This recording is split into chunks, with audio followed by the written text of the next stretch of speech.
Naturalisasi di tim nasional Indonesia masih perlukah?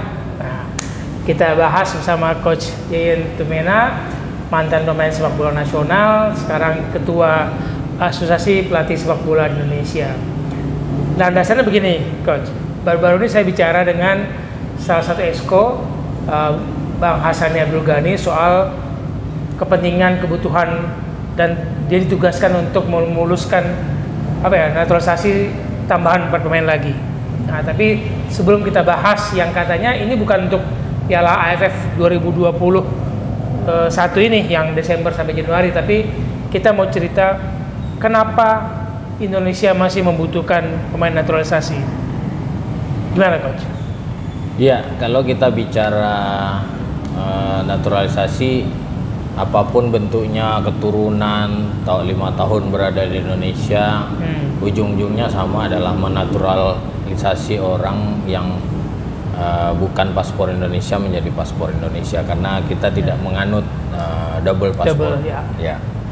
Kemudian terkait itu kita sudah punya pengalaman, kurang lebih 36 pemain sudah dilakukan proses naturalisasi, ada yang keturunan, ada yang non keturunan. Terakhir yang menjadi fenomena adalah Mark Klok yang sama sekali nggak ada keturunan tapi dinaturalisasi dan akhirnya nggak bisa bermain.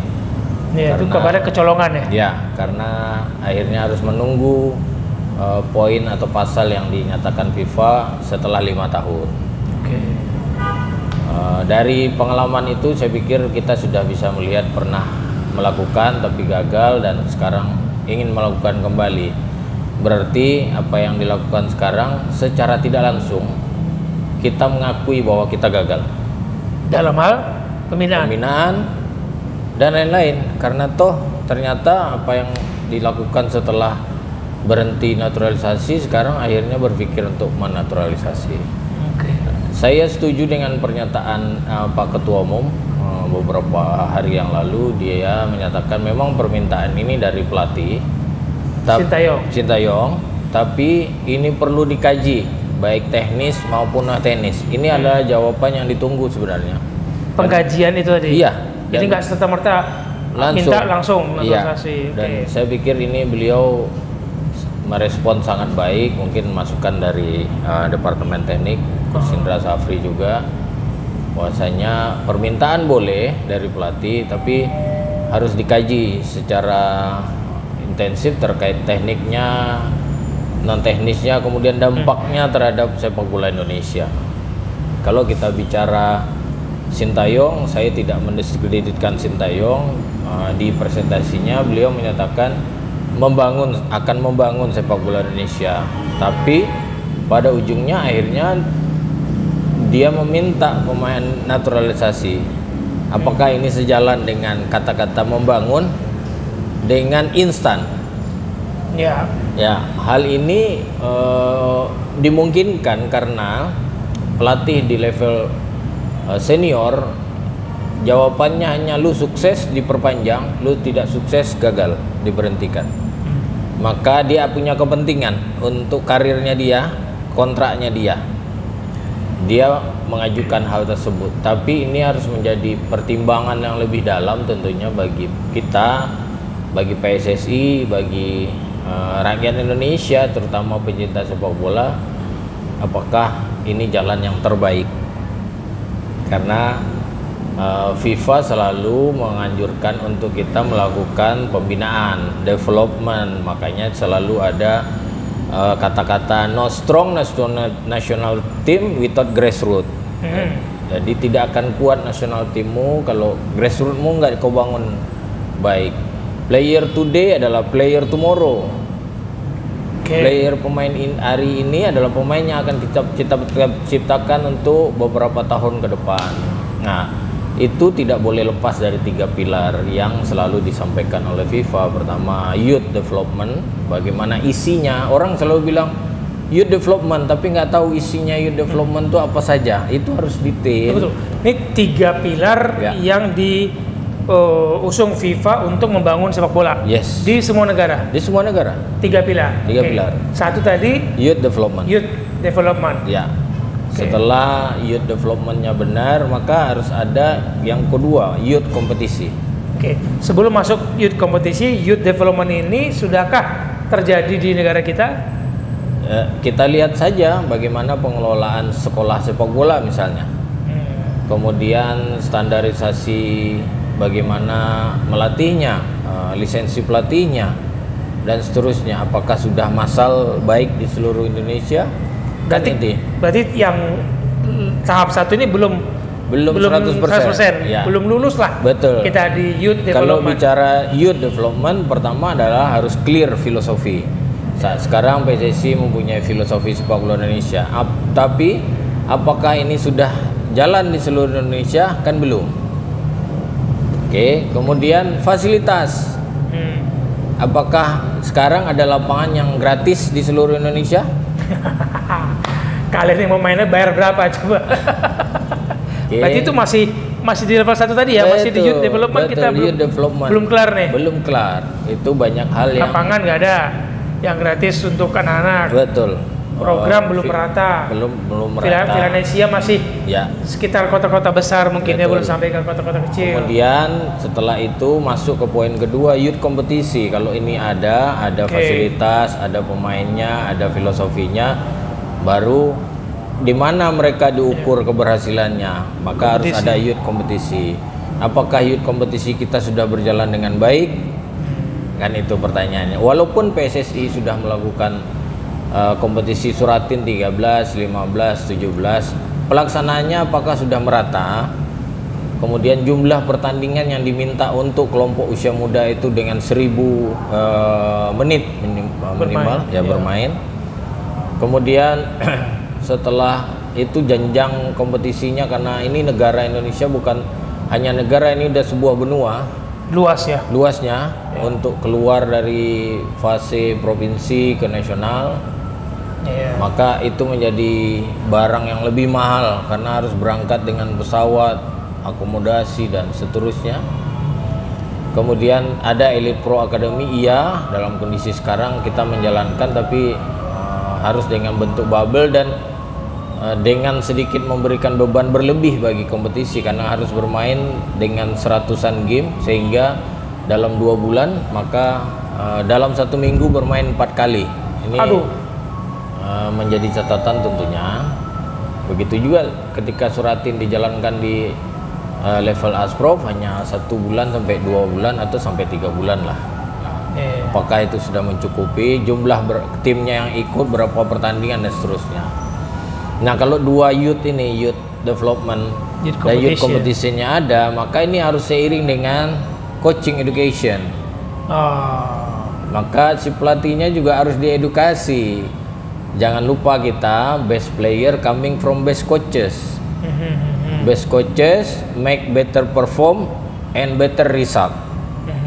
Kalau pelatih bagus, membuat performanya baik dan hasilnya juga baik, maka 3 poin ini kata FIFA nggak boleh tinggal dan tidak boleh 1-2 doang, harus 3-3 jalan bersamaan. Nah, kalau ini ukurannya terhadap apa yang dilakukan oleh survei FIFA terhadap ranking 1 sampai 20 ranking FIFA, itu adalah negara-negara yang tadi yang sudah menjalankan 3 pilar itu secara mantap dan secara baik di negaranya masing-masing. Bahkan kalau kita bicara negara-negara yang ikut multi event Olimpiade misalnya, survei di Amerika menyatakan bahwa untuk menciptakan atlet untuk bisa masuk ke Olimpiade mereka butuh waktu 10 tahun. Itu konsisten. Ini negara maju loh ini yang bicara. Bagaimana mungkin negara yang tidak maju mencapai Olimpiade waktu 10 tahun dengan fasilitas tidak baik, kualitas pelatih tidak sesuai dan seterusnya.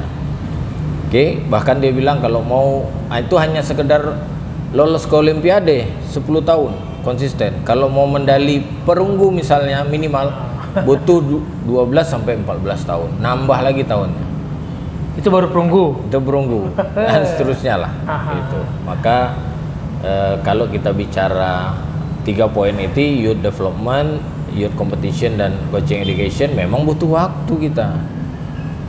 kita di fase mana? Kalau dari titik nol nih untuk 3 elemen tadi kita di titik berapa nih?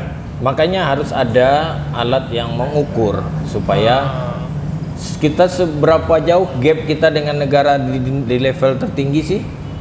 Maka kalau kita ukur, kita harus membangun sebuah gunung baru dengan fondasi yang sangat kuat. Ini nggak mudah ya. Jadi kita ngomong mencapai target mengelola sepak bola di negara seperti benua ini, itu 3 elemen tadi yang satu aja belum kelar-kelar. Betul. Youth Development Program itu belum tentu kita bisa sukses 3-3-nya kalau satunya nggak kuat gitu ya. Betul. Kalau udah 3-3 sukses baru bisa kita bilang berharap ada terbentuk tim nasional, nggak perlu lagi memaksakan naturalisasi. Ya.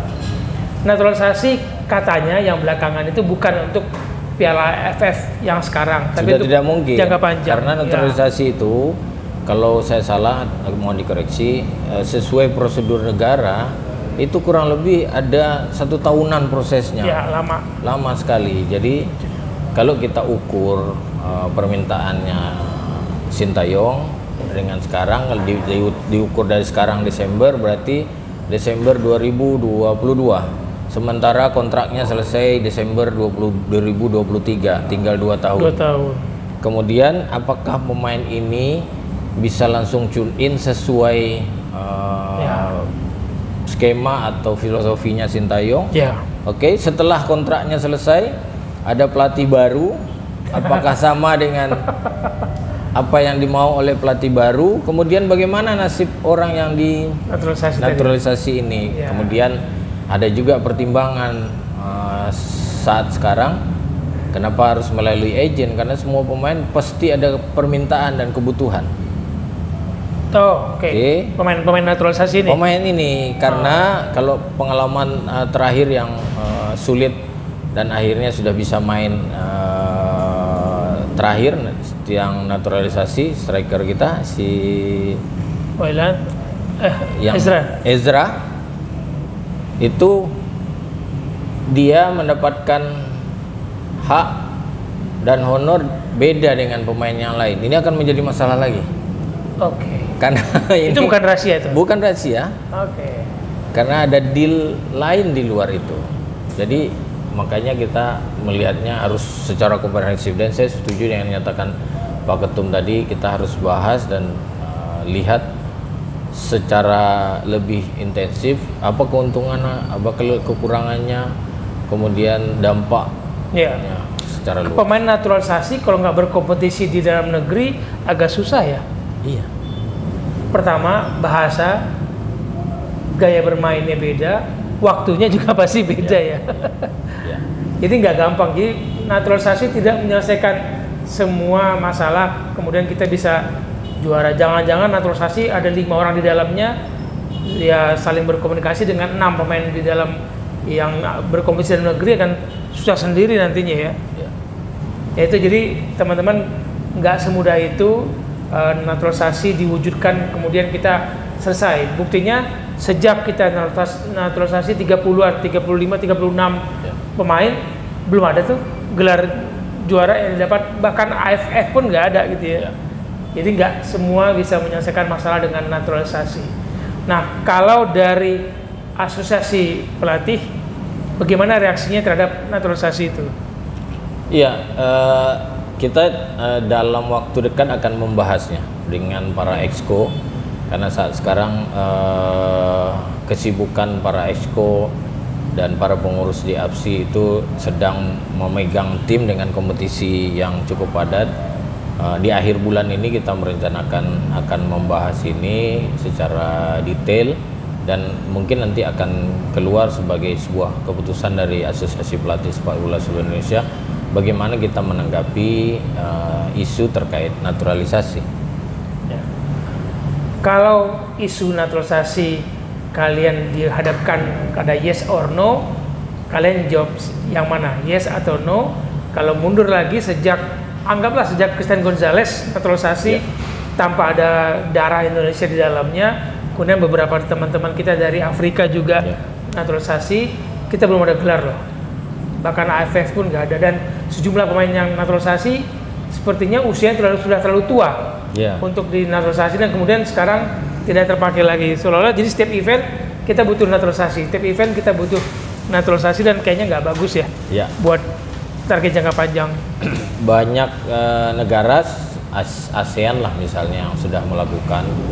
Malaysia terakhir mereka gagal di kualifikasi, naturalisasi semua pemainnya, hampir 9 orang yang main, gagal total. Akhirnya pelatihnya dibuang, pemainnya sama sekali tidak dipakai, kembali ke pemain lokal lagi.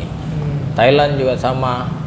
Dan sekarang kita melihat ada Vietnam yang sedang melakukan naturalisasi terhadap pemain berdarah Prancis. Kita belum tahu efeknya seperti apa. Tapi memang Prancis dengan Vietnam kan dekat ya. Zaman masa perang dulu Prancis itu dekat dengan, dan banyak warga Vietnam yang kawin menikah atau dengan pria Prancis dan pria Amerika lah waktu perang dulu gitu. Oke, itu bincang-bincang kita soal isu naturalisasi menjelang Piala AFF. Lagi-lagi ini bukan untuk kepentingan Piala AFF. Jadi tolong dicermati isu-isu itu, jangan kemudian ditelan seolah-olah nanti ada Piala AFF yang di Singapura sudah ada tuh tambahan pemain naturalisasi. Bukan itu. Itu katanya untuk jangka panjang. Itu yang disampaikan Hassani Abdul Ghani, Exco PSSI dalam bincang-bincang dengan saya beberapa waktu lalu. Bukan untuk Piala AFF, dan lagi-lagi diseleksinya memang cukup ketat katanya Coach. Tapi kita berharap program tadi, 3 elemen tadi itu segera terwujud di Indonesia. Tidak boleh hanya satu pihak yang bekerja, kita semua ikut bekerja untuk youth development, youth competition, dan coaching education. Pelatih itu perlu untuk melahirkan pemain-pemain yang baik. Thank you Coach Yayan. Siap. Sampai ketemu lagi kita di What with West lainnya, kita mengulik yang unik dengan asik. Salam bola untuk kebaikan.